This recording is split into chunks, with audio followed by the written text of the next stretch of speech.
zino. Tuni wagisabudde mpya. Tuni twagisabudde omukyala. Mwamulese. Bw'okuva baddokita lwe batusalako ekitiibwa ky'abayayimbi omubufumbo bazze bakijolonga nga batuvuma batutuma n'amannya love negazi emyekozo nga batuvuvunga batuuka n'okuleeta obuliri ku siteegi ffe nga tuli ku copyright tugisaba siteeti. Ekyobuliri nga kyakuluma nnyo ate naawe leka. Maama oba osusizza. Maama omusajja omusajja wamwendako. Twandizirugeri kyogamba bali beeka ekyawane gwoli olabye omuntu nga baaka ekyawane bakolerawo embaga baba beeyagala dda. Embeera eno ng'ekuluma nnyo. Omukazi alinga eyali owuwo.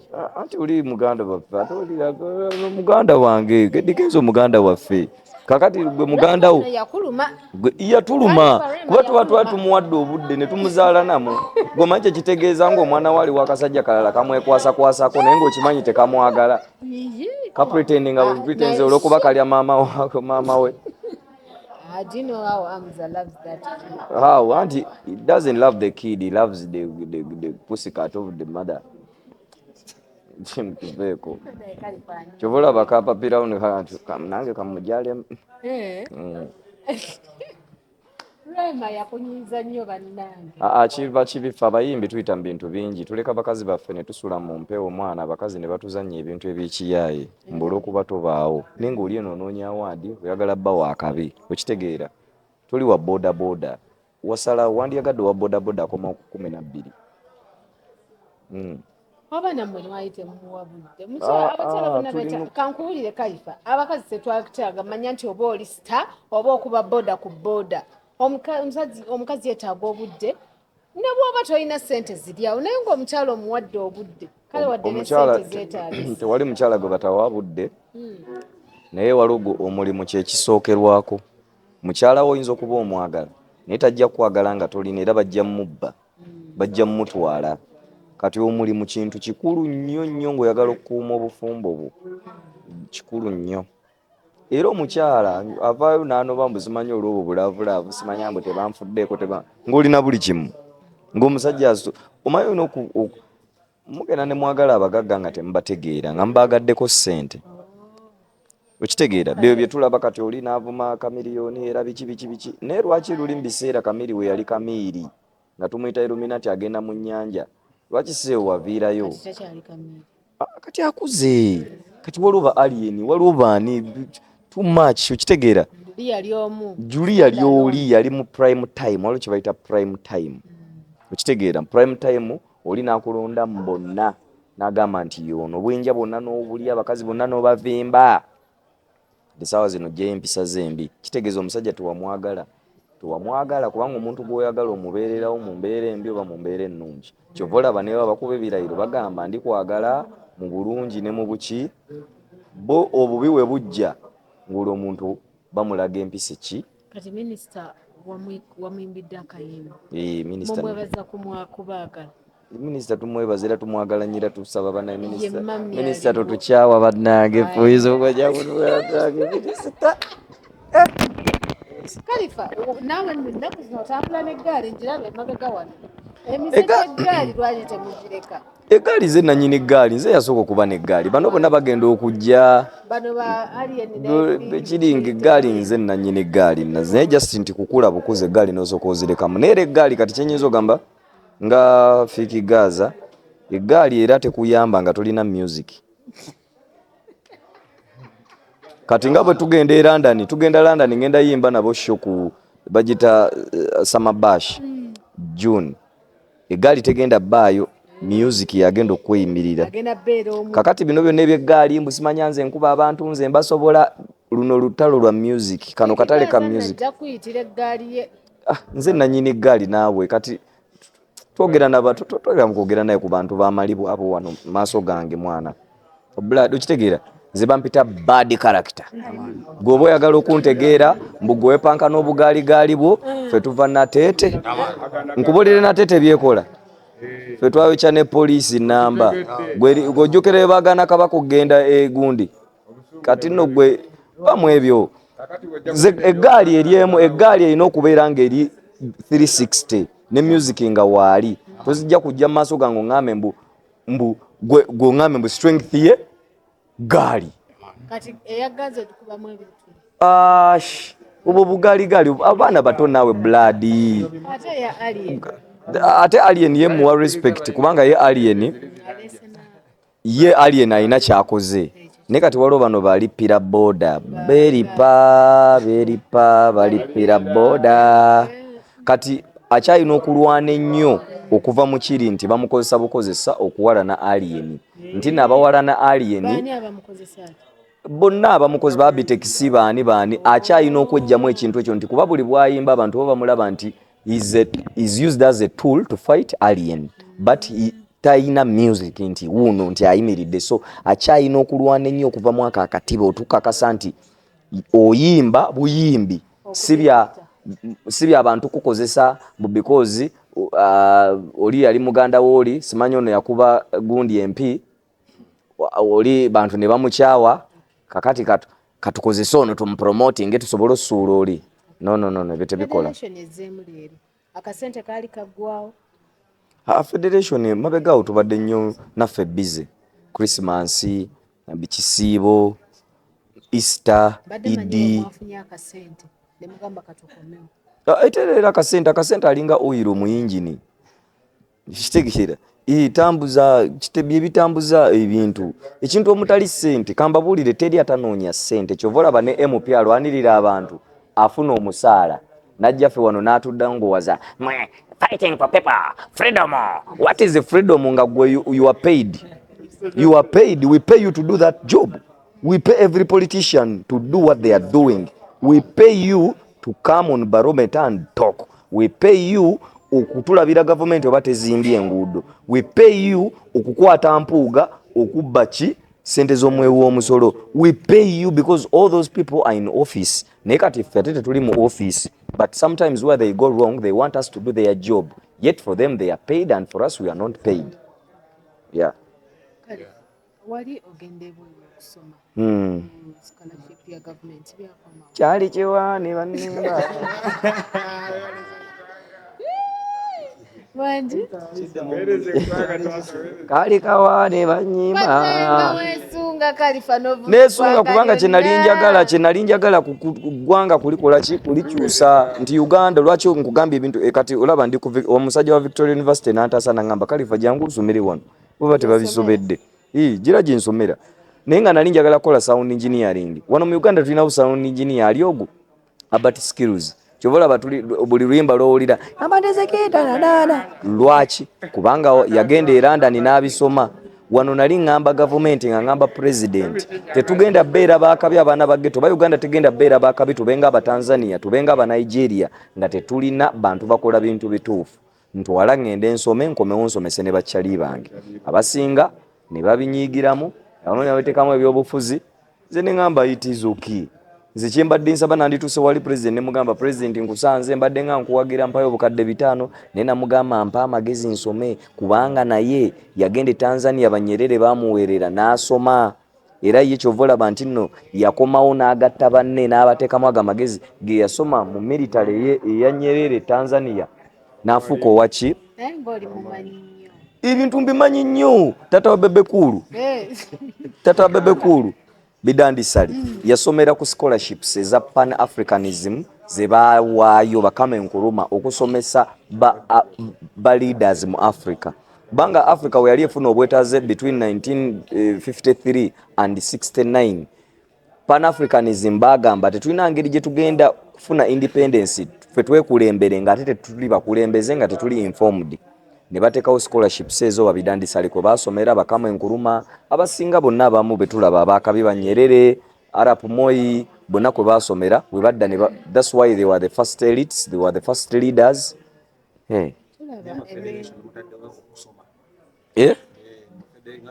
era federation okusoma nakyo tujja kukiraba engeri gye tuyinza okukikola ki tugabeyo ku scholarships era bye bintu byenjagala okutuuza president ne minister mu government nno but weyo scholarships kubanga twetaaga osoma abantu abasinga tukayana lwakubanga tetumanyi kati nga bino tujja kusanga ng'omuntu akayana kino naye nga just tali informed so omulimu gwaffe teguli mu nnyo basomye nnyo naye ate obutamanya tekikuggyako musango. Tulina okukkiriza failures zaffe ne weaknesses zaffe. Weakness yaffe eri emu, okusoma kwaffe kutono naye twagala batuwe scholarships tugende tusome tubanguke tutandike obitegeera nga ebaagala tubitegeere. Naye Kenzo akimanyi nti oli musajja we bannange omwagala. Ekyo akimanyi. Ate nze omunange ne waba takimanyi. Wulira. Munange nze nno omulaba ne waba takimanyi. Nze nkikola ku lwange ng'omuntu kuba nze mwagala. Kiri eriye to give back the same love. Nze tekitegeeza nti oba tampadde back that same love nga sigifiirinze nti oba ekyo ki nze mwagala ng'omuntu namusiima era mwagaliza. Era buli lutalo lwabaamu ndubeeramu. Buli lutalo tulwanye mu federation.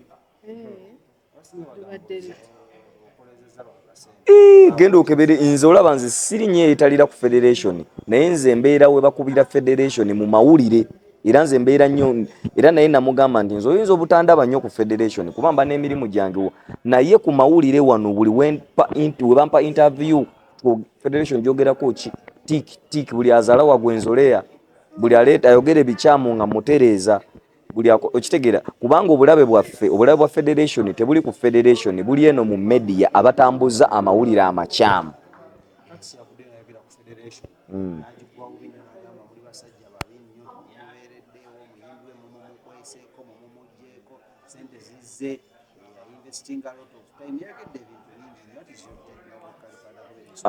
Kati kyenyinza omugamba nti maybe kati tapapa kujjayo feeling ze mu kamera asooka amanye ekituufu kubanga nze nkimanyi federation erimu abayimbi bangi betunadde okugamba mbunono akoze kino naakoze kino naakoze kino nange Kalifa njagamba nange nkoleredde industry mpandikidde abantu ennyimba nkoze studio Eddie Awe nayajje Washington nayajje Gundi nayajje buli omu alina obuvunaanyizibwa bwe bwakoze kubanga industry eringa nnyumba buli omu alina ettaffaali lyakoze eki. Abamu bazimba musingi, abalala bazimba wakati, abamu bakuba plasita, abalala bateekamu bintu bya munda. So kati kyenyinza omugamba nti buli kintu president ayinza obba kyaliiwo naye bino ebintu bambi naye bimusukkako alina okuyita mu mitendera okuggyako nga mugenda kwogera mmwe nga mmwe n'omugamba Kenzo buli kyali wange mpaayo omutwalo naye webanga oyagala kuyita mu federation olina okuyita mu mitendera kuba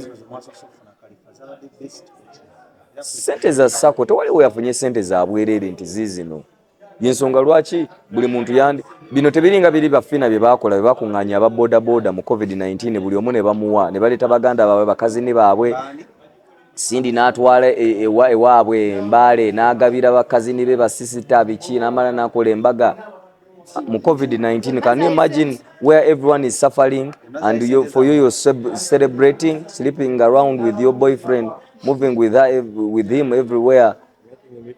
Nekitegeera kumuzaala buzaazi at the expense of the suffering musicians. So kati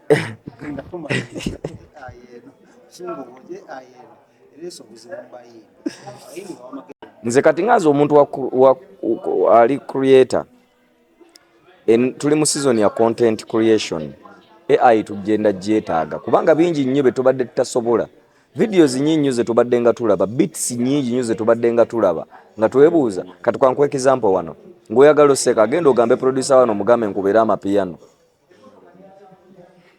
ogenda seka ne computer ekya freezinga okitegeera kubanga talina history wa mapiano agawulidde buwulizi tamanyi babikola bate tamanyi kati AI ekuyamba okusitadinga amapiano nekugamba basics z'amapiano ziri bwe ziti kiki zaabwe zitambula ziti snare zitambula ziti gundi ziba bwe ziti nekuyamba nekugira nayo n'oluyimba lwoli nekugamba kati kankugiremu kimu ku kimu owulire producer engeri gyabikola ki gitaji kuba atya gundi agiteekamu atya besa amuteekamu atya. So AI tetugirwanisa ntitugirwanisa ine ebirungi byayo ina n'ebibi byayo naye ffe nga ba content creators ne ba producers AI egenda kutuyambako nnyo eri ku bayimbi ababadde abanafu ennyo mu butatuusa notes mu butagendera ku beat obutaba na ddoboozi kuwooma bulungi subulukuzo kubanga ekintu kisobola okukulema okuyimba. Nze bayimbi bangi nnyo abalese ennyimba mu studio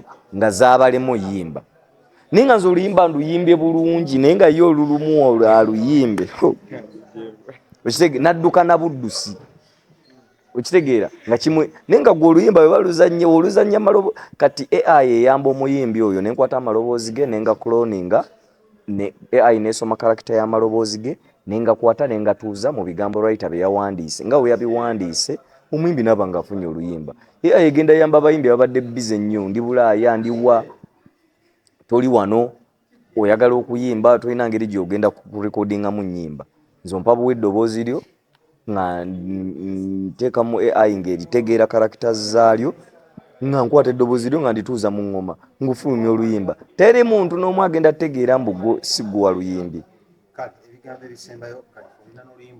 Oluyimba ffe tulina official wedding song omukyala era bannange buli yafunye omukyala ng'oli eyo oba olina kyali we yafunye omukyala musanyukireko musanyukireko. So Eddie Kenzo tukusanyukirako era nga tukuyozaayoza era nga tukwagaliza mirembe n'emikisa muzaale abaana asooka n'owokubiri n'abalongo.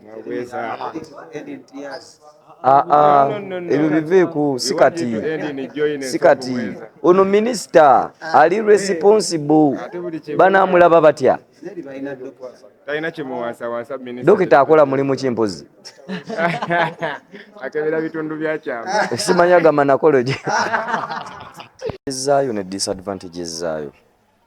Abayimbi oba abaproducer oba content creators nina bagamba nti ekintu ekiba kizze nze Kalifa wano ku simu yange nyinza okukulaga ndi mu kusoma AI tools zisukka mu 15 okuyiga AI ekola etya because gwebakkiriza obagaana babala bajja gikozesa okitegeera. So AI eyina ebirungi byayo tuginoonyeko ebirungi byayo ebibi tubireke. AI egenda yamba abayimbi wano wammanga simanyi kuyimba sikuba notice sizituusa sigendera ku beat okitegeera ebyo byonna dynamics ezo AI esobola okutereeza nsobola okucloninga eddoboozi lyo nga tomanyi kuyimba nencloninga eddoboozi lyo AI nemanya characters z'eddoboozi lyo writer nakuwandiikira oluyimba n'aluyimba bulungi nnyo engoma nengitereeza nencloninga amaloboozi go nengateekamu maloboozi ga writer bizinesi netambula. Mulimu abayimbi Kalifa nyizo ziba omumwa nga sikyasobola yimba AI eba ya cloning eddoboozi lyange nga nsobola okubeerawo nga nfulumya music omupya. So bingi nnyo AI production mastering mixing bingi nnyo mwaba videos okwata videos zezo oyagala zitemaatema oyagala coloring ali perfect tulina sente zigenda kusasula muntu akola ki bw'oyiga AI tools ezo zikukolera ebintu ebyo mu gabiri perfect okitegeera nekutematemera nekaralinga nekola buli kimu. So kati kiri eri mmwe kuyiga kubanga nedda ebyuma bino biraba ne logic zino katubale tukoleranga ennyimba nazo zi AI artificial intelligence because edda ennyimba za kadongo kamu ba recording nga kuva ku ntandikwa paka jerugwa kyobola omuyimbi bwe yayimbanga kakati munnange nakiddamu kakati munnange nalyoka agenda muki ne wano tu stoppinga ne tukaddamu. So kati technology wabazze tulina mu embrace nga tulina muyiga era mu namba buulira mbabiddeko bubbizi AI egenda bajjako emirimu we mutagiyige mutandika okubanga musobola ogifuga. Disadvantages eza AI bantu bangi bagenda ku losing emirimu nga bwe gambye nti kati omuyimbi asobola obutakosa producer kukuba ngoma ekitegeera omuyimbi asobola obutakosa direct okufuna script oba okukola video nenkwata ekifaananyi kyange AI nekicloninga nengiwandikira mu script njagala scene esooka ebeeremu nga ndi ku luzi n'akakazi nga kazina scene eyokubiri njagala ebeere nga ndi mu mansion scene eyokusatu njagala ebeere byonna nembiwandiika nengibiteeramu nentekamu n'ebifaananyi byange yo nebikole scene ezo zonna nezimpa kati Sasha Vibes abatakyalina ki mulimu okitegeera. So AI bintu bingi nnyo for example bimu byegenda okwonoona egenda kutta abayimbi kwa example olimba lwazawe swangize eri mu kulwana nnyo kakasa abantu tulimba lwazawe eri mukakasa nnyo abantu eddoboozi lya Azawa okunyumira abantu kubanga buli muntu gw'osanga ku luyimba olwo omusanga ng'alina ddoboozi lya radio. Kitegeeza abantu tebaagala Azawa mu luyimba olwo, baagala radio. Karakita za radio ziri z'abakoledde, okitegeera. Kati kitegeeza ki? Azawa waba Azawa amaanyi ge tuba tugasse, titugenda muwa credit. Era oluyimba olwo si kuluwa credit nti Azawa yalukoze radio, kubanga singa si radio sitirwanditunze.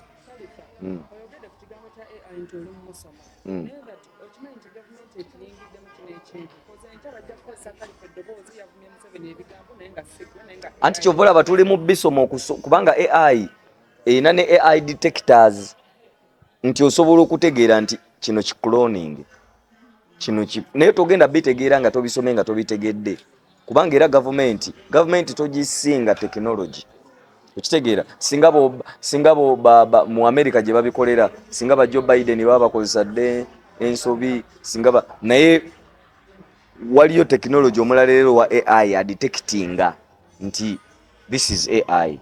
Era nze oluyimba lw'omuntu kasitanduwulira nga nteeka mu AI detector ng'endaga nti luno baalukuloninze okuva mu ddoboozi lino ne baluteeka mu ddoboozi lino, naye n'eŋŋoma, okitegeera. Tweyanziza bakwetaaga